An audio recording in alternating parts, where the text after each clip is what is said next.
ആദിത്യന്റെ അടുത്ത് എന്റെ ക്വസ്റ്റ്യൻ ഇതാണ്. അപ്പൊ ആദിത്യ നീറ്റ് പഠിച്ചിട്ടുണ്ട് 1 ഇയർ, ജർമ്മനും പഠിച്ചിട്ടുണ്ട് 1 ഇയർ. ഏതാണ് ഈസി പഠിക്കാൻ? സാർ ഇതാ ഈസി. അയ്യോ അങ്ങനെ ചോദിക്കരുത്. ആൾക്കാർ പറയുന്നത് അതായത് ഇപ്പൊ നീറ്റ് എത്രത്തോളം കോംപ്ലക്സ് ആണെന്നുള്ളത് നമുക്കറിയാം. ലൈക്ക് ഒരു അക്കാദമിക് ലെവൽ അല്ലെങ്കിൽ ഇപ്പം CA അങ്ങനത്തെ ഒരു കൊമേഴ്സ് ലെവലിലുള്ള പ്രോഗ്രാം ആണ്. അപ്പം ആളുകൾ പറയുന്നത് ജർമ്മൻ ലാംഗ്വേജ് ഭയങ്കര ടഫ് ആണെന്നാണ്. ലൈക്ക് പൊതുവെ നിങ്ങളുടെ ഫ്രണ്ട്സിനോട് ചോദിച്ചാലും മാർക്കറ്റിൽ ചോദിച്ചാലും നീറ്റിനേക്കാൾ ടഫ് ആണെന്നാണ് ആളുകൾ പറയുന്നുണ്ടാവുക. അപ്പൊ അത് എന്താണ് ആക്ച്വലി ഒരു ഡിഫറൻസ്? എന്താ ഇപ്പൊ നീറ്റ് പഠിക്കുന്നതും ഈ ഒരു അല്ലെങ്കിൽ ഒരു സയൻസ് സബ്ജക്റ്റുകൾ ഹാർഡ് കോർ ഒരു ടെസ്റ്റിന് പ്രിപ്പയർ ചെയ്യുന്നതും നമ്മൾ ഈ ഒരു ലാംഗ്വേജ് ലൈക്ക് ജർമ്മൻ ലാംഗ്വേജ് പഠിക്കാൻ പ്രിപ്പയർ ചെയ്യുന്ന ഡിഫറൻസ് എന്താണ് ആക്ച്വലി? ഡിഫറൻസ് ഇത്രേ ഉള്ളൂ. ലൈക്ക് സിമ്പിൾ ആയിട്ട് പറഞ്ഞാൽ ഫിസിക്സിന്റെ ഒരു തിയറം ആലോചിച്ച് നോക്കുക. നമ്മൾ ആ തിയറം എടുത്താൽ അതിന്റെ റൂട്ട് വരെ തേടി പോകുമ്പോഴത്തേന് നമ്മൾ ഇങ്ങനെ തിരിയും, നിന്ന് കറങ്ങും, എന്താണ് നമുക്ക് പോലും മനസ്സിലാവില്ല. ഇങ്ങനെ അതിന്റെ റൂട്ട് കണ്ടിട്ട് പ്രത്യേകിച്ച് നീറ്റൊക്കെ ആകുമ്പോൾ എവിടുന്ന് വേണേ ക്വസ്റ്റ്യൻ വരാം. അപ്പൊ നമ്മൾ ചുമ്മാ ടെക്സ്റ്റ് ഇങ്ങനെ വായിച്ചു വിടുന്നതല്ല, അതിൽ ഓരോ ലൈനിന്റെ ഉള്ളിൽ എന്താണ് നമ്മൾ കണ്ടുപിടിക്കണം. പക്ഷെ ജർമ്മനെ കുറിച്ച് പറയുകയാണെങ്കിൽ ഒന്നുമില്ല സാർ, നമ്മൾ ലാംഗ്വേജ് പഠിച്ചു വന്നവരാണ്. നമ്മൾ മലയാളം സത്യം പറഞ്ഞാൽ മലയാളം പറയാൻ തോറും ബുദ്ധിമുട്ടാണ്. അതെ, മലയാളം, ഹിന്ദി, ഇംഗ്ലീഷ്, ഇങ്ങനെ ഇത്ര ലാംഗ്വേജ് മിനിമം 3 ലാംഗ്വേജ് എങ്കിലും ഒരു സ്കൂളിൽ പഠിക്കുന്നുണ്ടായിരിക്കും. ഓക്കെ, ഇത്രയും ലാംഗ്വേജ് പഠിച്ച സ്ഥിതിക്ക് ഞാൻ ഉറപ്പിച്ചു പറയാം, ജർമ്മൻ പാടാണെന്ന് വെച്ചാണ്, പക്ഷേ സിമ്പിൾ ആണ് കമ്പയർഡ് ടു നീറ്റ്. കാരണം ഇതിന്റെ ഒരു റൂട്ടോ ബേസോ കണ്ടുപിടിക്കാൻ നമ്മൾ പോകണ്ട. ഒരു റൂൾ ഇങ്ങനെയാണെന്ന് പറഞ്ഞാൽ ആ റൂൾ അങ്ങനെയാണ്, അത് ഫിക്സഡ് ആയിട്ട് മൈൻഡിൽ പഠിച്ചാൽ ഒരു 10-12 കണക്ടർ കാണും, അത് ഇങ്ങനെ പഠിച്ചാൽ മതി. ഓക്കെ, ഇത്രേ ഉള്ളൂ. ഒരു B2 ലെവൽ കൊണ്ട് ഉദ്ദേശിക്കുന്ന അത്രേ ഉള്ളൂ. അതിന് ടോപ്പായിട്ട് കാണാം. ഇപ്പം ലാംഗ്വേജ് ആയാലും എടുത്ത് പഠിക്കുന്നവർ കാണും, ഡിഗ്രി പോലൊക്കെ എടുത്ത് പഠിക്കുന്നവർ കാണും, പഠിക്കുന്നവരുണ്ട്. അപ്പൊ അതിന്റെ ഡീപ്പായിട്ട് ഇറങ്ങിപ്പോണം. പക്ഷെ നമ്മൾ ഈ B2 ലെവൽ കൊണ്ട് ഉദ്ദേശിക്കുന്ന ഇതിന്റെ ഒരു ബേസിക് മാത്രമാണ്, ജസ്റ്റ് കമ്മ്യൂണിക്കേഷൻ. അതെ അതെ. അപ്പൊ ബേസിക്കലി വേണ്ട കുറച്ച് കണക്ടേഴ്സ്, കുറച്ച് ഗ്രാമർ ഒക്കെ നമ്മൾ പഠിക്കുന്നുള്ളൂ. അപ്പൊ എന്നെ സംബന്ധിച്ച് പറയുകയാണെങ്കിൽ നീറ്റ് എന്ന് പറഞ്ഞപ്പോ ഞാൻ പറയാം സാറിനോട്, ഞാൻ ഉറങ്ങിയിട്ടില്ല നീറ്റൊക്കെ പഠിച്ച ടൈമിൽ. 5 മണിക്കൂർ ഉറങ്ങി, അതാണ് ഏറ്റവും വലിയ സമയം. 5 മണിക്കൂർ ഒരുപാട് ഉറക്കം ഉളച്ചിട്ടുണ്ട്, ഒരുപാട് സ്ട്രഗിൾ ചെയ്തിട്ടുണ്ട്. പക്ഷെ എനിക്ക് നീറ്റിന് പോയിട്ട് ഒരു ഗുണമായിട്ട് തോന്നിയത് അത്ര ഉറക്കം ഉളച്ച് പഠിച്ചുകൊണ്ട് ഇപ്പത്ത് വന്നപ്പം എനിക്ക് അങ്ങനെ ഉറക്കം ഉളച്ചിരിക്കുന്നതിന് ബുദ്ധിമുട്ടൊന്നുമില്ലായിരുന്നു. ആ ഒരു കുഴപ്പമില്ലായിരുന്നു. പക്ഷെ അങ്ങനെ ഇരിക്കേണ്ടി വന്നിട്ടും ഇല്ല. മറ്റൊരു രീതിയിൽ പറഞ്ഞാല് സിമ്പിൾ ആയിരുന്നു, ഒന്നുമില്ല. ഞാൻ അവിടെ നീറ്റിന് ഇങ്ങനെ പോയി നമ്മുടെ ക്ലാസ്സിൽ ഇങ്ങനെ ഇരിക്കേണ്ടി വന്നാല് ഇവിടെ ഒന്നുമില്ല, ജസ്റ്റ് ഓക്കെ ഇത്രേ ഉള്ളോ, ഇത്രേ ഉള്ളൂ. അത് വെച്ച് നോക്കുമ്പോൾ ഇത് ആശ്വാസമാണ് ശരിക്കും.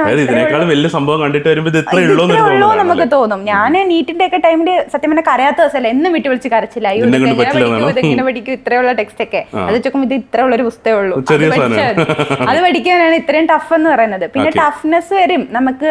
മലയാളികളാണ്, നമ്മുടെ എന്താ പ്രൊനൗൺസിയേഷൻ ഒക്കെ ഡിഫറൻസ് കാണും, ഒരുപാട് വരും. പിന്നെന്ന് വെച്ചാല് ഏറ്റവും വലിയ പ്രാധാന്യം വൊക്കാബുലറി. ഒരു വേർഡിന് എന്ത് പറയും, ഇപ്പൊ ഈ വാളിന് എന്ത് പറയും, ഈ ഫ്ലവറൈസിന് എന്ത് പറയും എന്നൊക്കെ ഉള്ളതാണ് കോംപ്ലിക്കേറ്റഡ് ആയിട്ട് വരാൻ പോകുന്ന കാര്യം. അവരതൊക്കെ അനലൈസ് ചെയ്യും. നമ്മുടെ വേർഡ് നോളജ് എത്രത്തോളം ഉണ്ട്, നമുക്ക് എന്തോരം ഇതായിട്ട് സ്ട്രക്ചർ ചെയ്യാൻ പറ്റും സെന്റൻസ് എന്നൊക്കെ അവർ നോക്കും. അപ്പൊ ഇതൊക്കെ ഒന്ന് റെഡിയാക്കി എടുത്ത് തീരാവുന്ന പ്രശ്നം. എനിക്കൊന്ന് ഏറ്റവും വലിയ ടാസ്ക് ഈ വൊക്കാബുലറി പഠിക്കാനായിരിക്കും. പക്ഷെ അതും ഇൻട്രസ്റ്റോടെ, ഇപ്പം പറഞ്ഞ പോലെ ഇഷ്ടപ്പെട്ട് പഠിച്ചാൽ സെറ്റായിട്ട് നമ്മുടെ കയ്യിലിരിക്കുകയും ഒന്നുമല്ല. അതൊക്കെ വെച്ച് ആലോചിക്കുമ്പോൾ ഇതൊന്നുമില്ല.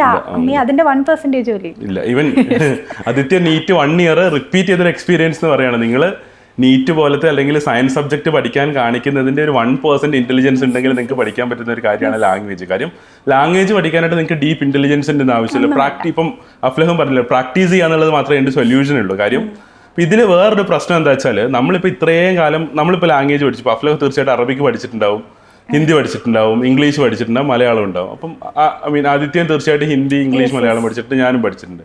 നമ്മുടെ പ്രശ്നം നമ്മൾ നോളജ്, നമ്മൾ എക്സാം ഓറിയന്റഡ് ആയിട്ടാണ് പഠിക്കുന്നത്. നമ്മളിപ്പം ഇംഗ്ലീഷിന്റെ ടെൻസസ് പഠിച്ചിട്ടുണ്ട് അല്ലേ, പാസ്റ്റ് ടെൻസ്, പ്രസന്റ് ടെൻസ്. നമുക്കിത് എവിടെ അപ്ലൈ ചെയ്യണമെന്ന് ആരും പറഞ്ഞു തരുന്നില്ല അല്ലേ, ഇതൊരു പ്രശ്നമല്ലേ? അപ്പൊ തീർച്ചയായിട്ടും ഞാൻ പറയുന്നത്, നമ്മൾ ജർമ്മൻ പഠിക്കാൻ വരുമ്പോൾ നമ്മൾ ഇങ്ങനെയല്ല എക്സ്പെക്ട് ചെയ്യുന്നത്. അപ്പൊ ആ ഒരു പെർസെപ്ഷൻ അഫ്ലഹിന് എങ്ങനെയാണ് ഇത് മാറിയത്? ടീച്ചേഴ്സ് പറഞ്ഞു തന്നോ, അത് സ്വന്തമായിട്ട് ആലോചിച്ചെടുത്താണോ? ഇത് ഇങ്ങനെ നോളജ് ബേസ് ചെയ്ത പരിപാടി നടക്കില്ലെന്നും സ്കിൽ ഉണ്ടാക്കിയാൽ മാത്രമേ സർവൈവ് ചെയ്യാൻ പറ്റും, ആ ഒരു റിയലൈസേഷൻ എപ്പോഴാണ് വന്നത്? ഓക്കെ, ഞാൻ ഫസ്റ്റ് പറഞ്ഞിട്ടുണ്ടായിരുന്നു ലാംഗ്വേജ് ഒരിക്കലും നമ്മൾ ആ ഒരു ഓറിയന്റഡ് ആയിട്ട്, ഒരു എക്സാം ഓറിയന്റഡ് ആയിട്ടുള്ള ഒരിക്കലും പഠിക്കരുത്. എനിക്കറിയാം എനിക്ക് ഗോയിത്ത് B2 കംപ്ലീറ്റ് ചെയ്യണം, കയറി പോകണം എന്നൊക്കെ.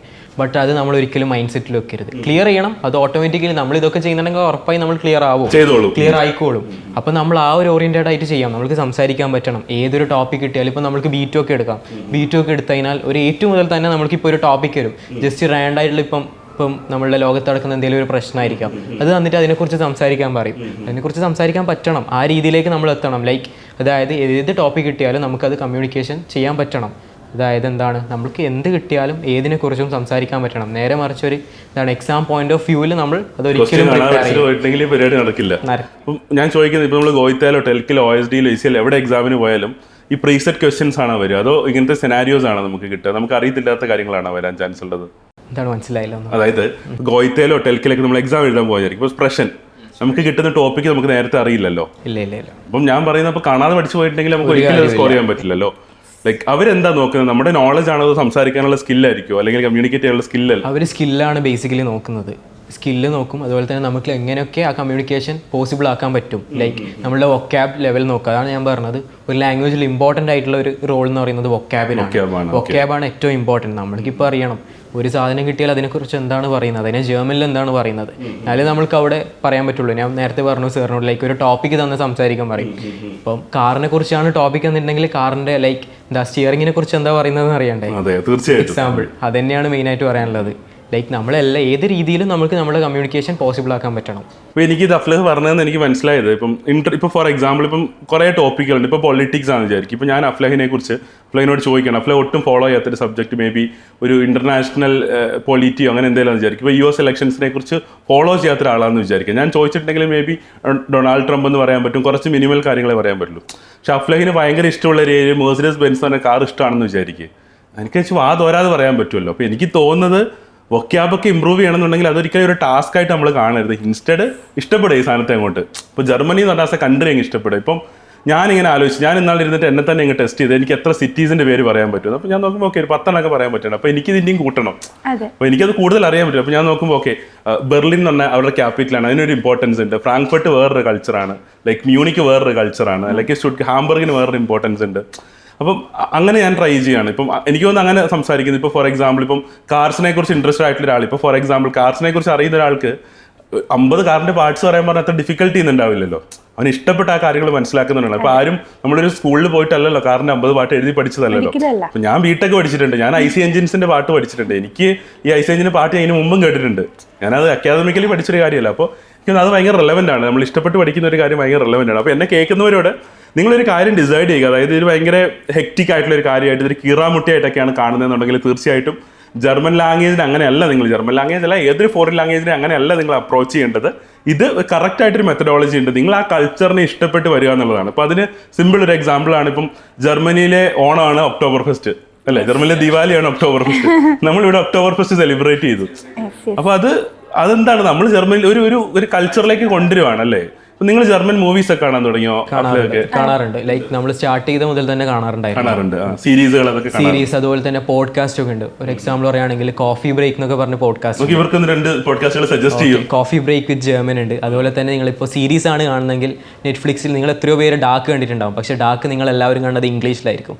ഡാർക്ക് എന്ന് പറയുന്നത് ശരിക്കും ജർമ്മനിയിൽ നടന്ന ഒരു സ്റ്റോറി റിലേറ്റഡ് ആയി ഉണ്ടാക്കിയ ഒരു സൈഫൈ കൈൻഡ് ഓഫ് ഒരു സീരീസാണ്. അപ്പോൾ അതൊക്കെ കണ്ടാൽ തന്നെ നിങ്ങൾക്ക് ഒരു ലാംഗ്വേജ് ബെറ്ററായി ഇമ്പ്രൂവ് ചെയ്യാം. ഇപ്പോൾ നമ്മളുടെ ഇടയിൽ എത്രയോ ആൾക്കാർ നന്നായിട്ട് ഹിന്ദി സംസാരിക്കുന്ന ആൾക്കാരുണ്ട്. ഇവരൊക്കെ സംസാരിച്ച് സ്കൂളിൽ പോയിരുന്ന് പഠിച്ചതുകൊണ്ടൊന്നല്ല, അവർ മൂവീസ് കണ്ടിട്ടും ലൈക്ക് അവർ ട്രൈ ചെയ്ത് പഠിക്കാൻ വേണ്ടി അവർ സംസാരിച്ചു അങ്ങനെ പഠിച്ചതാണ്. അതുപോലെ തന്നെ നിങ്ങൾക്കും പഠിക്കാൻ പറ്റും. മ്യൂസിക്സ് നമ്മൾ വേണം. മ്യൂസിക് ഒക്കെ എനിക്ക് തോന്നുന്നു എസ്പെഷ്യലി ഇപ്പം നമ്മൾ ഇംഗ്ലീഷ് മ്യൂസിക്സ് ഒക്കെ ഇപ്പോൾ കേൾക്കുന്ന സമയത്ത് ലിറിക്സ് നമ്മൾ ശ്രദ്ധിക്കാൻ തുടങ്ങി അല്ലേ. നമ്മൾ ശ്രദ്ധിക്കാൻ തുടങ്ങിയില്ല. നമുക്ക് അങ്ങനെ ഒരു 10 വൊക്കാബ് അവിടെ നിന്ന് കിട്ടിയ കഴിയില്ലേ.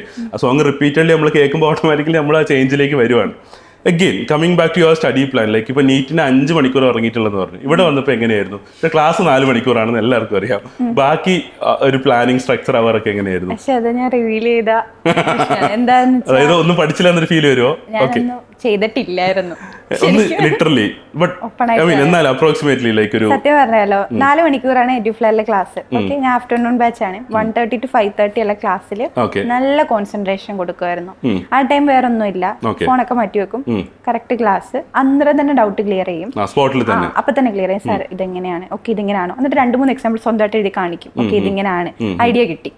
പിന്നെ എന്റെ ഡ്യൂട്ടി എന്ന് വെച്ചാല് പോകുന്നു, ഞാൻ ആകെ എനിക്ക് തോന്നുന്നു ഞാൻ ചെയ്തിട്ടുള്ളത് ഈ വൊക്കാബുലറി പഠിച്ചുകൊണ്ടിരിക്കും. ഒരു ബുക്ക് ഉണ്ട് അതിന്, അതിങ്ങനെ പഠിച്ചുകൊണ്ടിരിക്കും. പിന്നെ വീഡിയോസ് കാണും. ആ ബുക്ക് ഏതാണെന്ന് പറഞ്ഞു കൊടുക്കാവോ? അത് ലൈക്ക് നമുക്ക് ഇവിടെ പഠിക്കുമ്പോൾ തന്നെ നമ്മൾ കിട്ടും. നെറ്റ്സ്വർക്ക് നോയിന്റെ ബുക്കാണ് നമ്മൾ പഠിച്ചുകൊണ്ടിരിക്കുന്നത്. അതിനകത്ത് ഒരു ഗ്ലോസർ അറ്റാച്ച് ചെയ്ത് ഒരു വൊക്കാബ് ടെസ്റ്റ് വരും, ഒരു ചെറിയ ബുക്ക്. അതിൽ കുറെ ആവശ്യത്തിലോളം വേർഡ്സ് അതിലുണ്ട്. അത് എന്താ, അത് തന്നെ പഠിക്കുമ്പോൾ നമുക്ക് കുറെയൊക്കെ ബേസിക്കലി വരുന്ന കുറേ കാര്യങ്ങൾ നമുക്ക് കിട്ടും. ഒരു A1 തൊട്ട് B2 വരെയുള്ള വൊക്കാബ് നോക്കുമ്പോൾ തന്നെ നമുക്ക് യൂസ് ആക്കേണ്ട ഓൾമോസ്റ്റ് എല്ലാം അതിൽ തന്നെ ഉണ്ട്. അതിന്റെ കൂടെ നമ്മൾ കുറെ വീഡിയോസ് കൂടെ കാണുമ്പോൾ ഡെവലപ്പ് ആവും. ശരിക്കും ഞാൻ ചെയ്തിട്ടുള്ളതെന്ന് വെച്ചാൽ പോകുന്നു, ഗ്രാമർ എല്ലാം ക്ലാസ്സിൽ നിന്ന് തന്നെ റെഡിയാക്കും. പോയിട്ട് എന്റെ ഡ്യൂട്ടി എന്ന് വെച്ചാൽ ഈ വൊക്കാബ് പഠിക്കുന്നു, ഇതിട്ട് സെന്റൻസ് ഉണ്ടാക്കി നോക്കാം. അതെ, അപ്പോൾ അപ്ലൈ ചെയ്ത് നോക്കുന്നതിന് ഇപ്പൊ പ്രത്യേകിച്ച് ടൈം വരത്തില്ല, ടൈം കൺസ്യൂം ചെയ്യില്ല. ഒരു അരമണിക്കൂർ ഇരുന്ന് എന്തെങ്കിലുമൊക്കെ ചെയ്ത് നോക്കിയാൽ തന്നെ നമുക്ക് ക്ലിയർ ആവും ഇതെന്താണെന്ന്. എന്നിട്ട് ഞാൻ ചെയ്യുന്നതെന്ന് വെച്ചാൽ അടുത്ത ദിവസത്ത് കൊണ്ടുവന്ന് കാണിക്കും, നിർബന്ധിച്ച് കാണിക്കും. സാർ ഇതൊന്ന് നോക്ക്, ഇതൊന്ന് നോക്ക് എന്ന് പറഞ്ഞ് ഇരുത്തി കാണിക്കും. അപ്പൊ നോക്കിയിട്ട് ചെക്ക് ചെയ്ത് വരും. അപ്പൊ കോൺഫിഡന്റ് ആയി, ഓക്കെ പഠിച്ചു. പിന്നെ ഫർദർ ആയിട്ട് ഇങ്ങനെ നോക്കുന്നത് ഇതിനകത്തുനിന്ന് എന്തൊരു ചേഞ്ച്, ഒരു എക്സെപ്ഷനോ മറ്റോ കണ്ടാൽ മാത്രമേ ബോധർ ചെയ്യൂ. അല്ലാണ്ട് അതിന്റെ മൈൻഡിൽ സ്റ്റോർ ചെയ്തു ഞാൻ ഫിക്സഡ് ആണ്. ഇനി ഞാനത് യൂസ് ആക്കും എന്നുള്ളൊരു കോൺഫിഡൻസും വരും. ഇനി ഞാൻ യൂസ് ആക്കും, തെറ്റ യൂസ് ആക്കിക്കൊണ്ടിരിക്കുക എന്ന് വെച്ചു. പിന്നെ വൊക്കാബ് പഠിക്കും. എനിക്കൊന്ന് ഞാൻ ഏറ്റവും കൂടുതൽ സമയം ഇൻവെസ്റ്റ് ചെയ്ത് തന്നെ വൊക്കാബ് പഠിക്കാനാണ്. യെസ്, ഒരുപാട് വൊക്കാബിനാണ് ഏറ്റവും കൂടുതൽ. ഇൻക്ലൂഡിങ് എന്റെ ഇന്റർവ്യൂ കഴിഞ്ഞപ്പോൾ എന്റെ എംപ്ലോയർ എന്നോട് പറഞ്ഞത് you have A good വൊക്കാബ് level എന്നാണ്. ഏറ്റവും കൂടുതൽ പെട്ടെന്ന്, കാരണം എന്നോട് കുറേ കാര്യങ്ങളുടെ പേര് പറയാൻ അങ്ങനെയൊക്കെ ഇങ്ങനെ പറഞ്ഞു. അപ്പൊ ഞാൻ കുറേ വേർഡ്സ് ഇങ്ങനെ പറഞ്ഞു. I think sometimes she was like this, ഇങ്ങനെ ഇരിക്കുകയാണ്, ഓ ഇത്രയൊക്കെ പറയുന്നുണ്ട്. അപ്പൊ ഞാനൊരു ക്വസ്റ്റ്യൻ അവരോട് വെച്ചു, അറ്റ്ലീസ്റ്റ് ആ ക്വസ്റ്റ്യനിൽ തന്നെ ഞാൻ എന്നുള്ളൊരു വേർഡ് യൂസ് ചെയ്തു. അപ്പൊ അവരിങ്ങനെ ഓക്കെ നല്ല വൊക്കാബ് ഉണ്ട് കേട്ടോ. ശരിക്കും പറഞ്ഞാൽ അവിടെയാണ് അവർ ഇംപ്രസ്ഡ് ആയത്. അപ്പൊ അവർ പറഞ്ഞു ഓക്കെ നല്ല വൊക്കാബ് ഉണ്ട്. അപ്പൊ ഞാൻ എന്റെ ഹാർഡ് വർക്ക് പേ ഓഫ് ചെയ്തൊരു ടൈമാണ്. ഞാൻ പറയാതെ ഞാൻ 10 മണിക്ക് ഉറങ്ങുമായിരുന്നു. 10 മണിക്ക് ഉറങ്ങും. അതിൽ തന്നെ ഞാനിപ്പോ ഒരു 7 മണിക്ക് പഠിക്കാതിരുന്ന 8 മണി വരെ പോലും ഞാൻ ഇന്ന് പഠിക്കത്തില്ല. ഇല്ല, അത് കഴിഞ്ഞിട്ട് ഫുള്ള് ഇവൻ പറഞ്ഞതുപോലെ വീഡിയോസ് കാണുക. വീഡിയോസ് കണ്ടത് പാസീവ് ലേണിംഗ് എന്ന് പറയും അതിനെ. അതായത് നമ്മൾ ഡയറക്ട്ലി പഠിക്കുന്നതിന് ആക്റ്റീവ് ലേണിംഗ് എന്ന് പറയും. Passive learning is more than in efflux. നമുക്ക് ഇൻപുട്സ് കിട്ടുക എന്നുള്ളതാണല്ലോ. ഇപ്പൊ മ്യൂസിക് എന്ന് പറഞ്ഞാലും തമാശയാണ്, എന്നാലും ഞാൻ റൈംസ് ആണ് ആദ്യം കേട്ടു തുടങ്ങി. കുഞ്ഞു പിള്ളേരുടെ റൈംസ് നമുക്കതല്ലേ മനസ്സിലാവുള്ളൂ, സിമ്പിൾ വേർഡ്സ് അല്ലേ. അല്ല, ഞാൻ ചോദിക്കുന്നത് ഇപ്പൊ ഞാൻ പോയിട്ട് നാളെ പോയിട്ട് മെയിൻ കാമ്പ് ഹിറ്റ്ലറുടെ ആത്മകഥ വായിച്ചിട്ടുണ്ടെങ്കിൽ എനിക്ക് എന്താ മനസ്സിലാവുമല്ലോ. ഞാൻ ഏവണ്ടിൽ ഇങ്ങനെ എന്റെ റൂമേഴ്സ് എന്നെ കളിയാക്കായിരുന്നു, കാർട്ടൂൺ കാണുന്നോ. എന്റെ കൂടെയുള്ള കുട്ടികൾ ഞാൻ ക്ലാസ്സിൽ നിന്ന് കാർട്ടൂൺ കാണുമ്പോൾ അയ്യേ ജർമ്മൻ കാർട്ടൂൺ ആണ് ജർമ്മനാ കാണുന്നത്. പക്ഷെ ഇത് ഇവര് മനസ്സിലാക്കില്ല. ഇവര് അയ്യേ നീ ഇപ്പഴും കാർട്ടൂൺ ആണോ കണ്ടോണ്ടിരിക്കുന്നത്. ഞാൻ പറയും ആയിക്കോട്ടെ ആയിക്കോട്ടെ. പക്ഷെ പറഞ്ഞവരൊക്കെ കുറച്ച് കഴിഞ്ഞപ്പോ എന്നോട് വന്ന് ചോദിക്കാൻ തുടങ്ങി, നീ ഏതാണ് കാണുന്നത്, എന്താണ് കാണുന്നത്, എനിക്ക് ഇതൊക്കെ എവിടെ നിന്ന് കിട്ടുന്ന ഈ വാക്ക് എന്ന് ചോദിച്ചു വന്നവരുണ്ട്. കളിയാക്കിയവരെന്നെ ചോദിച്ചു ഇത് എങ്ങനെ എനിക്ക് കിട്ടുന്നു, ഇത് ഈ വാക്കൊക്കെ നീ ഇവിടുന്ന് പഠിച്ചേന്ന് ചോദിച്ചിട്ടുണ്ട്. അപ്പൊ പറയാടാ ഞാൻ ഇങ്ങനെ ചാനലൊക്കെ കാണാറുണ്ട്, ഇതൊക്കെ ചെയ്യാറുണ്ട്, പിന്നെ പാട്ട് കേൾക്കും. എന്നോട് പെട്ടെന്ന് ഞാൻ പണ്ട് പ്രാർത്ഥിച്ചിട്ടുണ്ട് എവിടെ എന്നോട് പാട്ട് പാടാൻ പറയണേ. ഇങ്ങനെ റൈംസൊക്കെ പഠിച്ചിങ്ങനെ വെച്ചേക്കാം, പാടാൻ ഇങ്ങനെ ഇൻട്രസ്റ്റ് ഉണ്ടായിരുന്നു. അപ്പൊ അങ്ങനെയൊക്കെയാണ് ഞാൻ എന്റെ ഒരു ലാംഗ്വേജ്. അതായത് എനിക്കിപ്പം അഫ്ലവ് പറഞ്ഞ എക്സാക്ട്ലി ഒരു കാര്യം ഇംപ്ലിമെന്റ് ചെയ്ത ഒരാളാണ് ആദിത്യ. അതായത് ഇഷ്ടപ്പെട്ട് തന്നെയാണ് ഈ സാധനം പഠിച്ചിട്ടുള്ളത്. EduFlair, education driven by passion.